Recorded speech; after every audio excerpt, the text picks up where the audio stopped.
Pag-uusapan natin ngayon, ito po, no, ABS-CBN hindi na po nakatiis dito po sa panlilinlang, no, nitong pamilya na ito ng Romualdez Marcos. Finak-check na po si Romualdez, Jose Manuel Romualdez. Ito po yung ating ambassador sa US sa imbitasyon po ni Donald Trump. Pag-uusapan din po natin, ito pong mainit pa rin po yung usapin ng NSC, National Security Council, yung pagkakaalis ni BP Sara. Pahapiyawan din natin. Punong-puno po tayo ng balita ngayon. Pahapiyawan din po natin itong sa Scarborough Shoal na talagang sa panahon po ni Pangulong Marcos, tila talagang hindi na natin kontrolado o nawala na sa atin, no?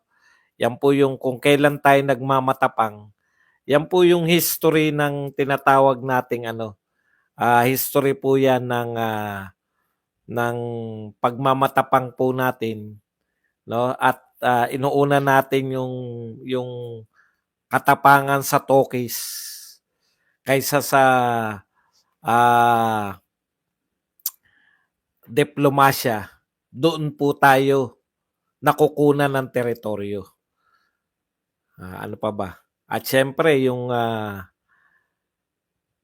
SSS, pagtataas ng at yung 777. Sa mga hindi pa po nakakarinig ng 777, ito po may binulgar po rito si Baguio Mayor. Yung mayor po ng Baguio na si yung Magalong. Ayan. Binulgar niya po kung ano yung 777. At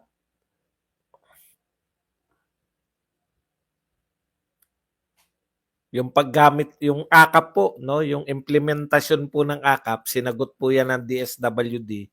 Bakit hindi pwedeng ipagpaliban? Okay. Ngayon po, pinalalaganap po ito, no. Nagulat ako, akala ko yung ABS-CBN, yung balita ng ABS-CBN ang pinak-check ng pag-usapan po natin to. Akala ko kanina, nung nabasa ko, akala ko pinapak-check yung balita ng ABS-CBN. Yung pala mismo, yung ABS-CBN na po yung nag-fact-check. Hindi na po nila matiis, no? Itong, alam niyo, 2-5 tayo kung lokohin itong pamilya na to, no? Akala kasi nila, kontrolado, palibasa, feeling nila, kontrolado nila media. Kung ano sabihin nila, yun ang binabalita ng media.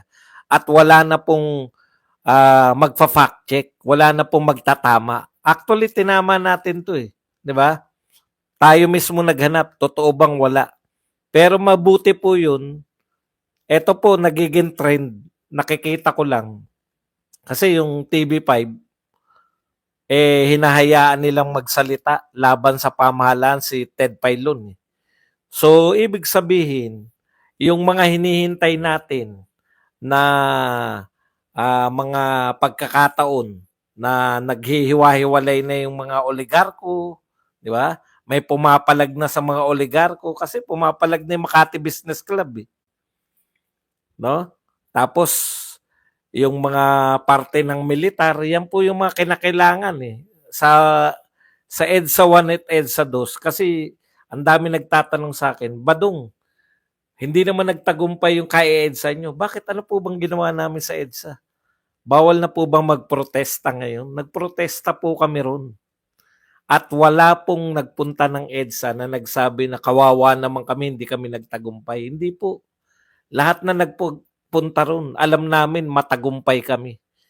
Hindi naman people power yung pinunta namin doon. Magprotesta Anyways, pati po yung ABS-CBN, hindi na po nakatiis dito sa mga Romualdez. Pinak-check po. Sabi po niya, hindi totoong walang inimbitahang world leader sa inauguration. Ano ba sinabi kasi nitong ambassador natin na kamag-anak nito ni BBM na isang Romualdez? Sabi po ni Ambassador Jose Manuel Romualdez, As a matter of policy, no head of state is invited. Since 1800s, no head of state has been invited to the US inauguration. So ito po para hindi mapahiya, no, yung kanyang pinsan na hindi inimbitahan ni Donald Trump. Okay, pinak-check po siya ng ABS-CBN. Ito po ang sabi ng ABS-CBN. Nauna nang naiulat noong Disyembre 2024 na nagpaabot ng imbitasyon si US President-elect Donald Trump kina Chinese President Xi Jinping, Argentinian President Javier Milei, at Salvadorian President Nayib Bukele upang dumalo sa kanyang inaugurasyon sa Enero 2025. Nung November pa yan, no? So ibig sabihin, malamang marami pang ibang inimbitahan yung incoming President of United States of America. Bakit po dinidiinan natin to, no? Na kasi sanay na sanay. Wag lang mapahiya kahit maliliit na bagay. Ang point ko lang, kung sa maliliit na bagay, actually hindi siya maliit. Nakakahiya siya kasi nagpapakatuta tayo sa US tapos hindi naman tayo iniimbitahan. Hindi naman pala inimbitahan si BBM. Nakakahiya po talaga kung tayo ang tatanungin. Ngayon, may bali-balita tayo, no? May nakapagsabi rin sa atin na very reliable source na hindi lang natin pwedeng i-reveal kung sino. Na imbitado raw si BP Sara at si Tatay Digong sa inauguration, no, ni Donald Trump. Pero ano na yan, no? Hindi na natin pinagtutunan. Ang pinagtutuunan po natin ng gusto yung point na ginawa mo na lahat, nagpakatuta ang ating presidente lahat. Wala pa rin tayong nahita.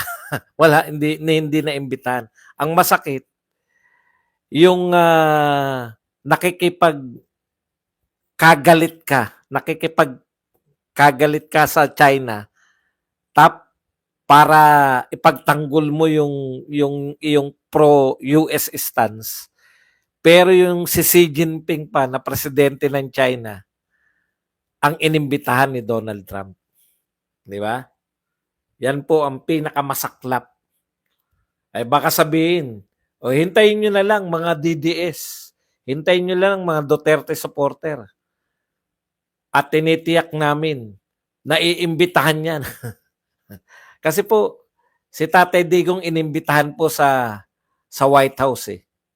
Hindi parang hindi pala sa inauguration inimbitahan, kundi nung presidente na si Donald Trump, inimbitahan niya si Tatay Digong. Ngayon, ang tanong, iimbitahan ba si BBM? Titignan po natin. No? Titignan po natin. Speaking of foreign relations, alam po ninyo, sabi ko nga kanina, kung kailan tayo nagmamatapang laban sa China, tsaka tayo nakukunan ng teritoryo. Ngayon po, baka hindi na ibabalita dahil alam nyo naman, hindi masyadong popular tong balita na to. Yung China po, nagpapatrolya na ngayon sa Scarborough o sa Panatag Shoal. Yan po, nung binalita yan ni hindi si Ed Lingaw, si Bobby Tiglao. Magkatunog kasi. Nung binalita po yan ni Bobby Tiglao na nakuha na ng China yung Panatag Shoal o yung Scarborough Shoal. Pero syempre may tawag diyan yung China.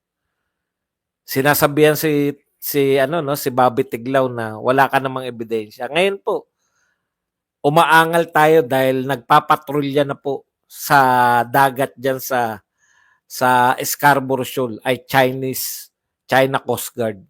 Na dating hindi naman nila, dati kasi parang ano yan eh, panahon ni Tatay Digong, bukas yan sa lahat, sa Vietnamese, sa